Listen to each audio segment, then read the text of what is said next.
안녕하십니까, 태공입니다. 오늘은 사마보행을 한번 봐보시게요. 사마보행을 보면서 그 다음에 사마보행을 보고, 그 다음에 포태법을 보고, 12신사를 보고 그렇게 하시게요.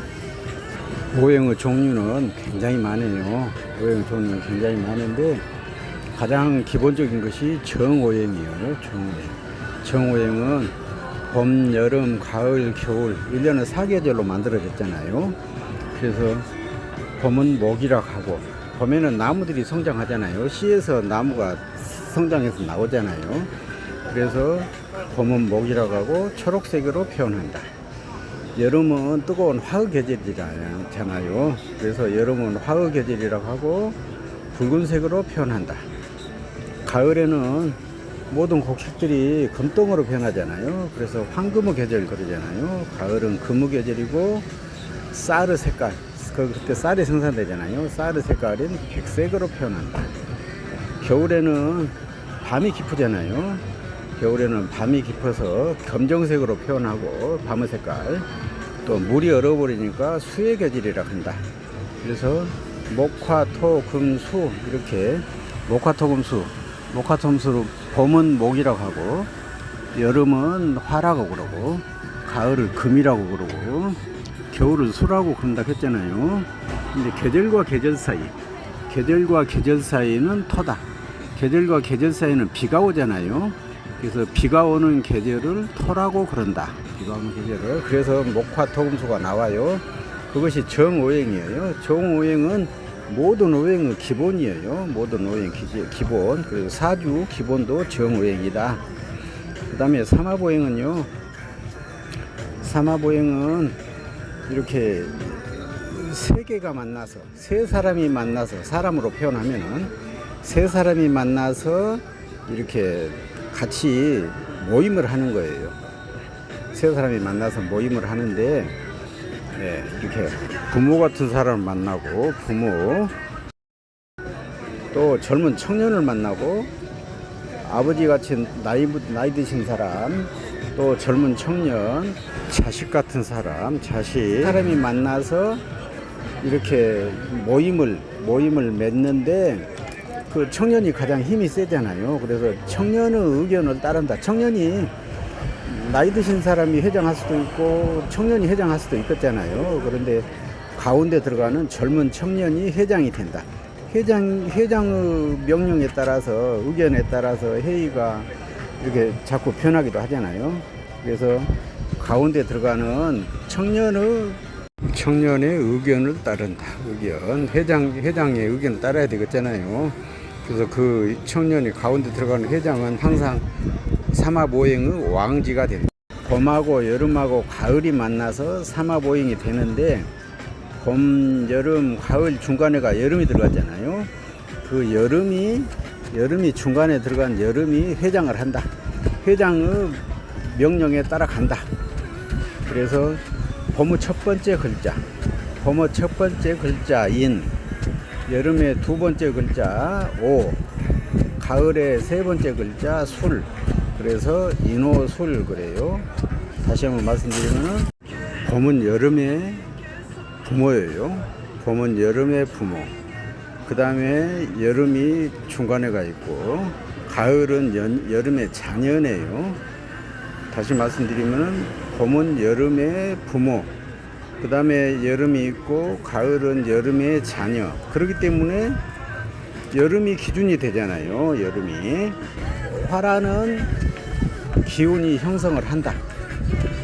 정오행에서는 인이 목이잖아요. 정오행에서는 인이 목이고, 오는 화고, 술은 가을 토잖아요. 술은 가을 토인데, 인, 오, 술 세 명이 만나면은 네가 목이냐 네가 토냐 그런 것 안 따지고, 그냥 우리는 의형제를 맺었는데 오라는 화라는 의형제를 맺었다.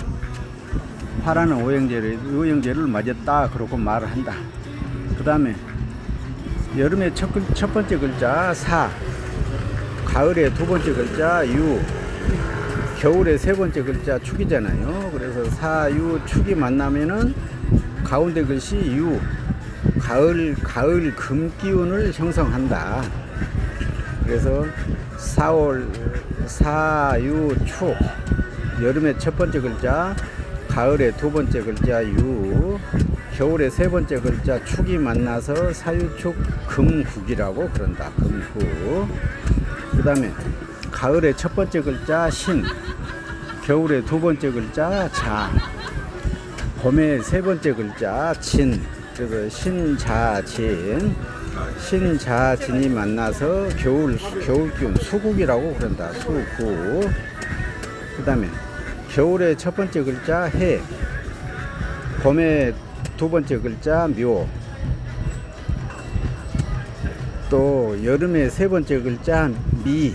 그래서 해, 묘, 미가 만나서 봄의 두 번째 글자 묘, 목이라고 그런다. 목국이라고 그런다. 목. 그래서 인오술, 인오술은 화, 사유축은 가운데 그 유가 주인공이니까 금, 신자진, 자는 가운데가 자잖아요. 그래서 자수. 그래서 신자진은 수가 된다. 해묘미, 그래서 가운데가 묘잖아요. 그래서 해묘미 그래가지고 목국을 이룬다. 잊어붙이면 안 돼요. 어려울 건 없잖아요. 세 사람이 만나서 봄의 첫 번째 글자, 여름의 두 번째 글자, 가을의 세 번째 글자 만나서 인오술이 된다. 그런데 가운데 글자 오의 특성을 타락한다. 그래서 화국이라고 그런다. 근데 포태법을 계산해 보면요, 인오술 할 때 인은 여름의 생지, 인시에 동이 트잖아요.